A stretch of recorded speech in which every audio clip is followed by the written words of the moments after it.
తాజా 30 సినిమా రంగంలో అవకాశాలు తగ్గిపోయినప్పుడు ఫేడ్ అవుట్ అయిపోయినప్పుడు మీడియాలో కనబడడానికి హీరోయిన్లు రకరకాల పాటలు పడుతూ ఉంటారు. ఒళ్ళంతా చూపిస్తూ ఫోటోలు దిగడం, వీడియోలు తీసుకోవడం చేస్తుంటారు. వాటిని సోషల్ మీడియాలో షేర్ చేస్తూ నెటిజన్లకు నేత్రానందం కలిగిస్తూ ఉంటారు. కనీసం ఇలాగైనా ఏ దర్శకుడో నిర్మాతో చూడకపోతాడా, ఓ ఛాన్స్ ఇవ్వకపోతాడా అన్నట్లుగా వ్యవహరిస్తుంటారు. చార్మి తెలుగులో ఒకప్పుడు బాగానే వెలిగింది.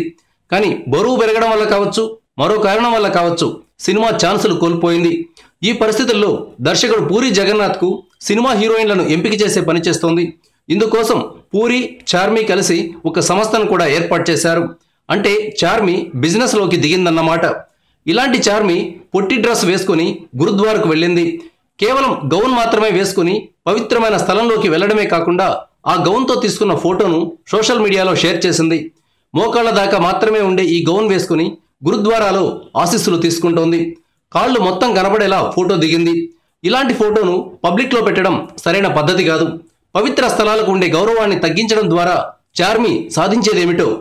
ఆ మధ్య ప్రియాంక చోప్రా కూడా ఇలాగే జర్మనీలో మన ప్రధాని నరేంద్ర మోదీని కలిసినప్పుడు పొట్టి గౌన్ వేసుకుని కాలు మీద కాలు వేసుకుని కూర్చుంది. నెటిజన్లు విరుచుకుపడడంతో ప్రియాంక దిగొచ్చి తను చేసిన తప్పుకు సారీ చెప్పింది. Thank you viewers. ఈ వీడియో మీకు నచ్చితే లైక్ బటన్ టచ్ చేయండి. తాజా 30 ఛానల్కు సబ్స్క్రైబ్ చేయండి. మీ మిత్రులకు షేర్ చేయండి.